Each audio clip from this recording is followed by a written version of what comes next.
Existe um jeito muito mais fácil de fazer esse serviço na suspensão da moto. E pouca gente conhece. Muitos mecânicos passam um bom tempo tentando alinhar as peças, encaixar buchas e apertar tudo na posição correta. E é justamente nessa etapa que surgem os erros, folgas e retrabalhos.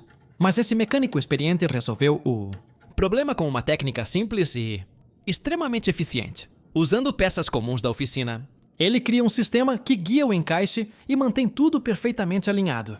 O processo fica mais rápido, mais preciso e exige muito menos esforço. O resultado final impressiona porque a peça entra exatamente onde deveria.